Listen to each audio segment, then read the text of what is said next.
A democracia é o aspecto mais importante para a existência dos direitos humanos.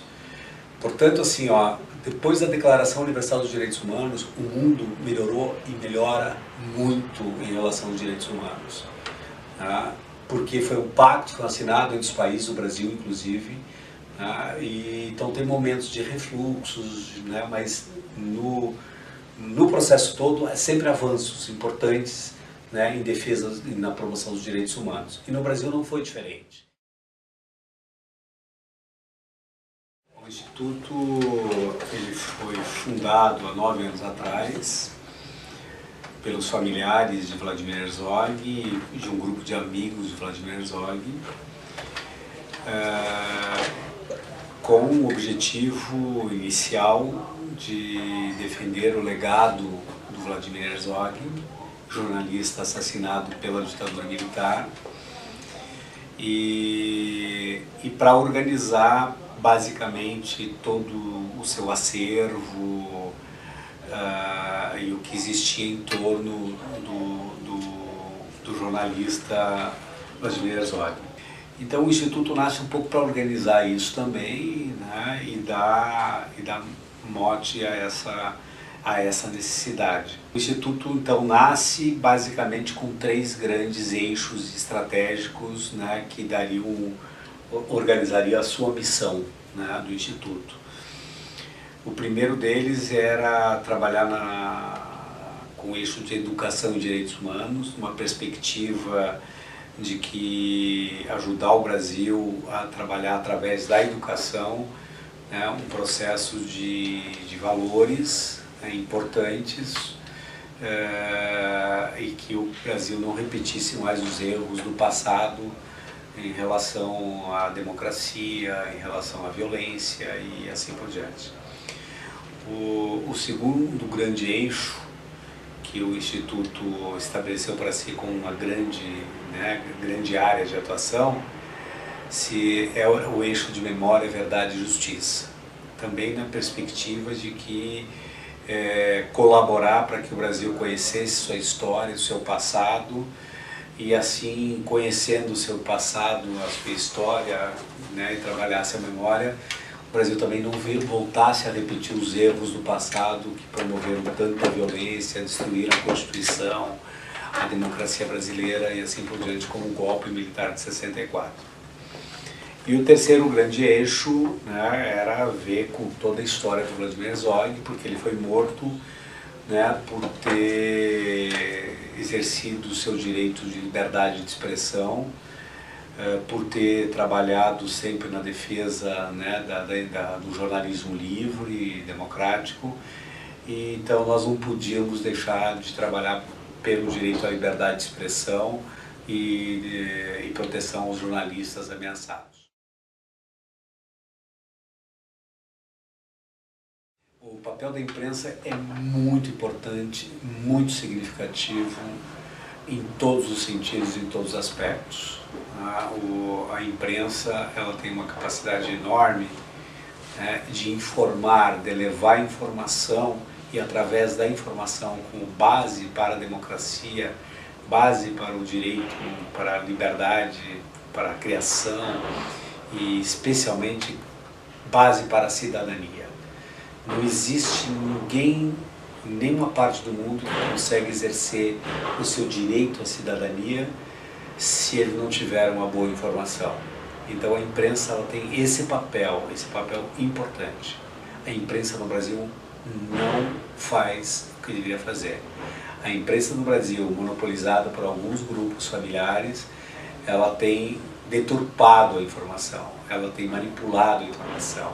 A imprensa no Brasil ela tem feito um desserviço à cidadania, porque ela promove, né, aquilo que nós entendemos que deveria ser cuidado pela imprensa, né, que é a boa informação, levar ao cidadão brasileiro, né, a informação necessária para que ele possa ter uma boa opinião e ser crítico das situações. E aí tem a imprensa no Brasil, na sua grande maioria, estou falando da grande imprensa, da grande mídia, dos grandes conglomerados de imprensa, eles têm sido muito tendenciosos e feito um papel de partidos políticos muitas vezes. O Brasil teve um problema grave, né, na ditadura militar, que é um retrocesso aos direitos humanos, gravíssimo, mas depois com a redemocratização do Brasil em 85, né, que culmina com a Constituição em 88, o Brasil vem avançando muito nos direitos humanos. E trabalhar num governo, né, democrático, independente dele, se ele é liberal, se ele é de esquerda, se ele é de direita, né, num processo democrático, sempre avanços importantes em relação aos direitos humanos. Então há um processo de avanço. Eu não sou pessimista, eu acho que o que nós estamos sofrendo hoje, de retrocessos brutais contra a democracia, que vai custar caro para o Brasil, muito caro para o Brasil, eu não sei quanto tempo demora, né? Mas vai ter a volta, evidente, porque o mundo caminha, tá, em direção aos direitos humanos, né? Porque as pessoas anseiam liberdade, as pessoas anseiam mais direitos, e você não pode conviver com a possibilidade de menos direito e menos liberdade.